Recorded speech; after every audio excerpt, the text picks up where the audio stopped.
So we're going to start with number 6 here with our cylindrical spaceship rotating and simulating gravity by that way. Assume the spaceship's diameter is this, and that's a point that a lot of people miss, the diameter. They look at the number and say, oh, I'll put that in for R. And they can skip over the word diameter.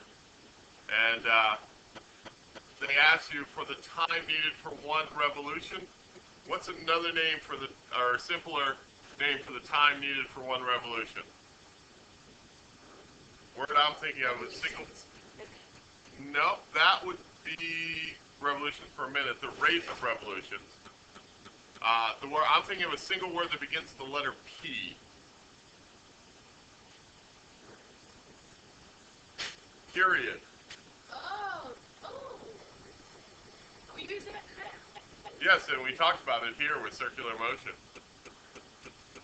Because this is a problem that I really should have included it in the last WebAssign, because it is more of a circular motion than a gravitational attraction one. So, but it's okay. We can have them both places, since the unit is about both.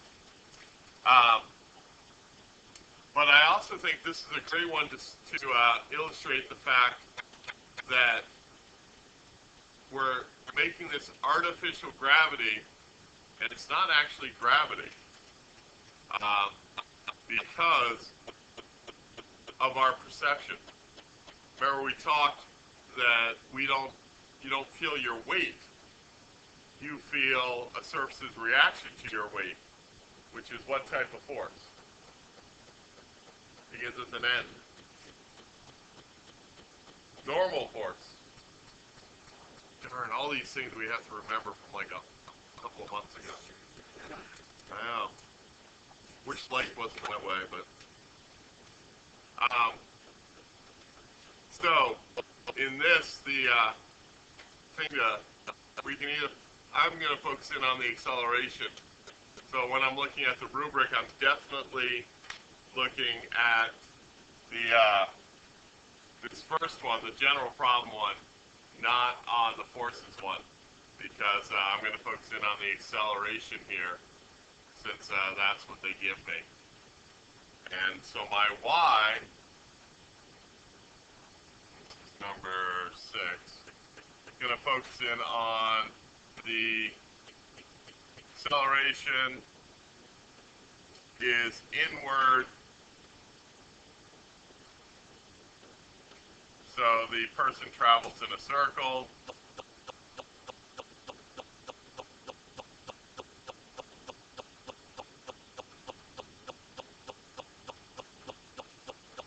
Or centripetally.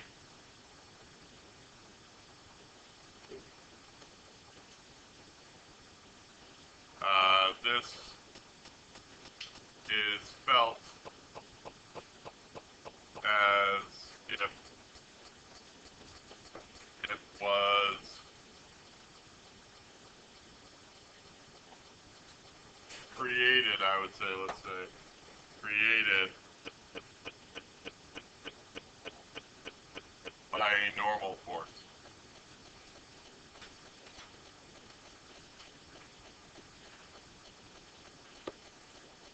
So what you should be doing at this point is comparing what I just wrote and discussed to what you wrote.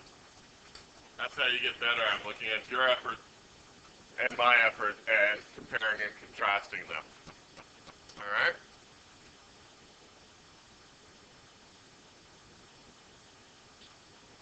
So, mathematically, what we need here is our centripetal acceleration. And since they ask us about period, I'm going to use the form that has period in it.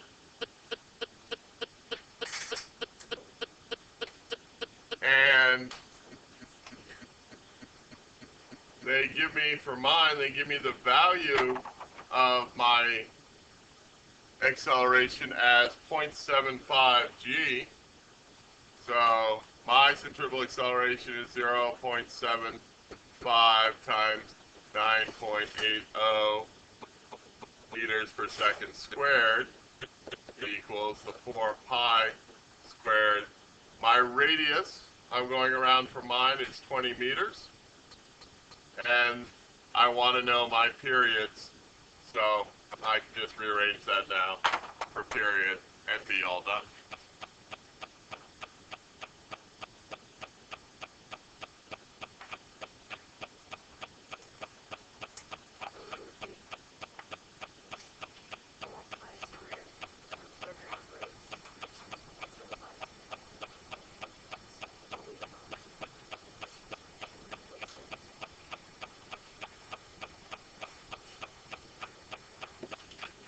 So this one is very, I don't know, did we do the Everest problem in here yesterday?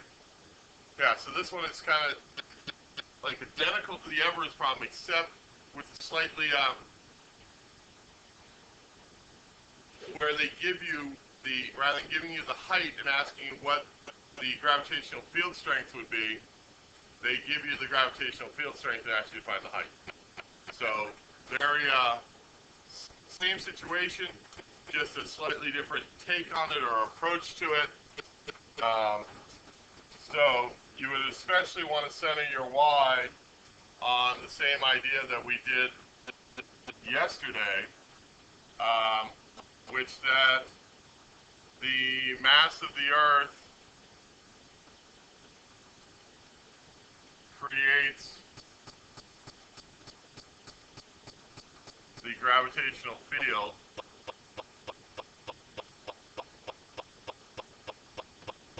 the further you are away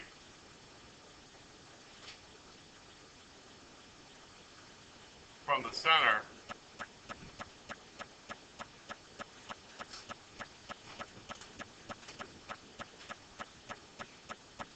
the less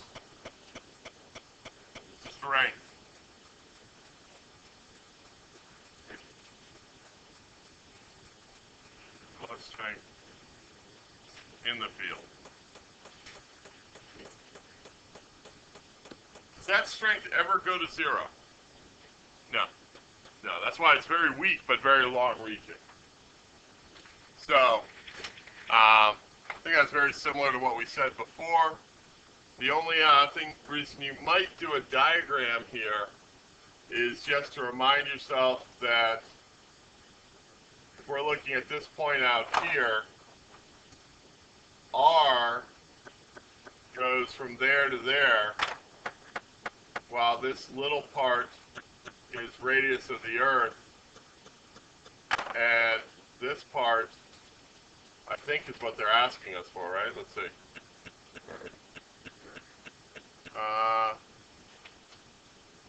Yeah, height above the Earth's surface.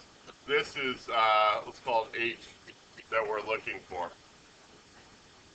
So, grabbing our same equation, I'll just write it, I don't feel like to, is big G mass over R squared.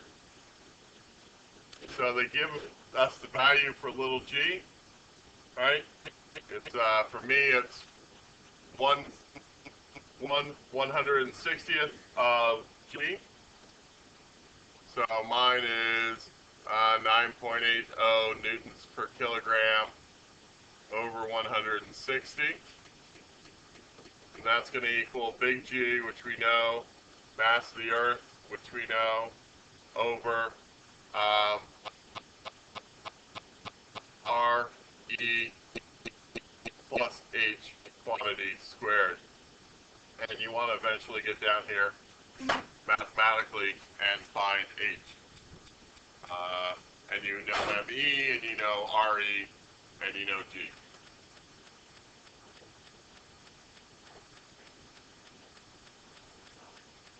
Yeah, mass of the Earth, 5.98 times 10 to the 24th kilograms.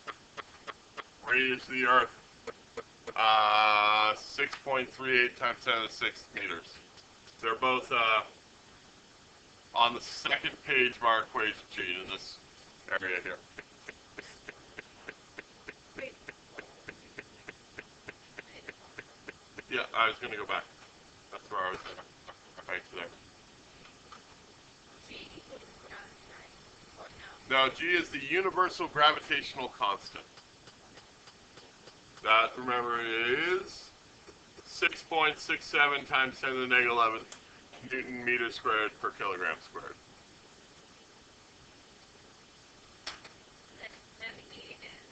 Mass of the Earth.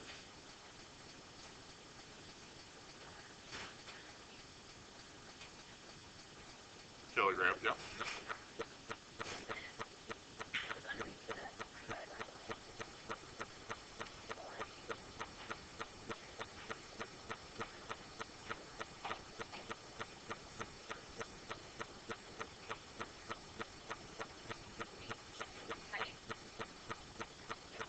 That's what you want to find. That is the altitude or the height above the surface of the Earth.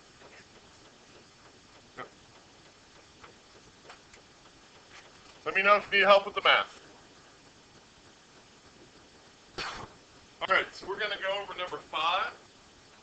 So it was requested, and they want to know the velocity of a satellite which is in stable orbit at a certain height. Folks, don't also forget to do your exit tickets, please.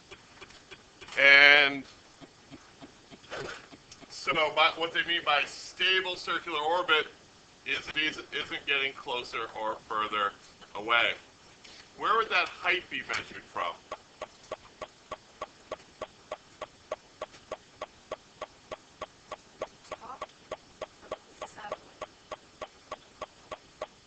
To no, good try though. That wouldn't be the height of the satellite itself, but the height the satellite was above the surface of the Earth. So 3,100 kilometers would be a very big satellite. Yeah, a little bigger than we would probably traditionally want. So your Y should contain things about circular motion, needs acceleration. Beatrice, you asked for this one. Do you want to approach it from an acceleration standpoint or from a gravitational force standpoint?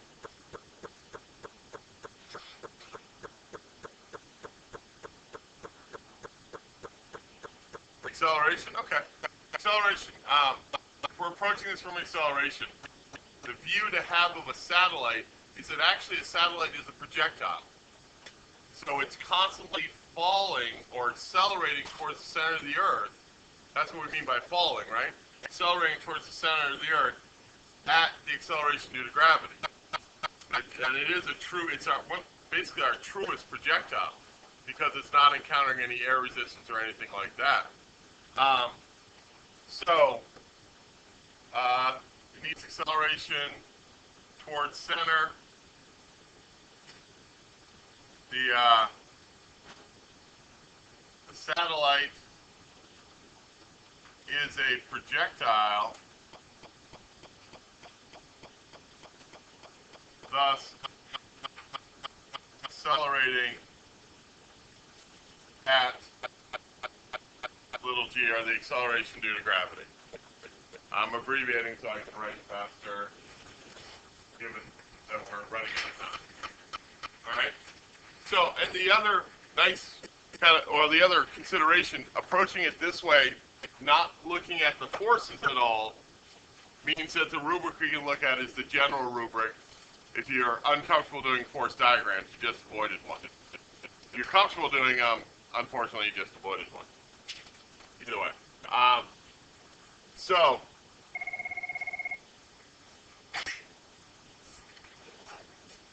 all right.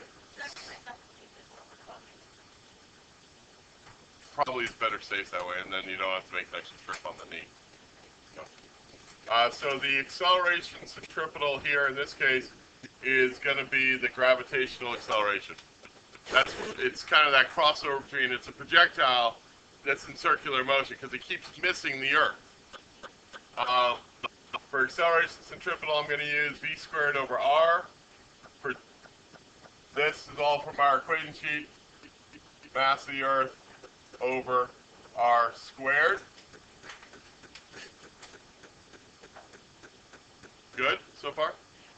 Remember that the height of it, here's the Earth, here's the satellite, and this whole distance is r, but it's made up of the height and the radius of the Earth. Just like the last couple of ones. So I'm going to simplify this and get v by itself. So v squared is big G mass of the Earth over r, because I had r and r squared, where r is really the radius of the Earth plus the height above the Earth. And like that earlier one, I'm looking for the height above the Earth. Or no, I have the height above the Earth, I'm looking for the v. Be careful, common mistake. What do you guys think the common mistake looking at your numbers will be? It's in kilometers, people will forget to change it to meters. So don't let that be you. Alright, I'll save and post these.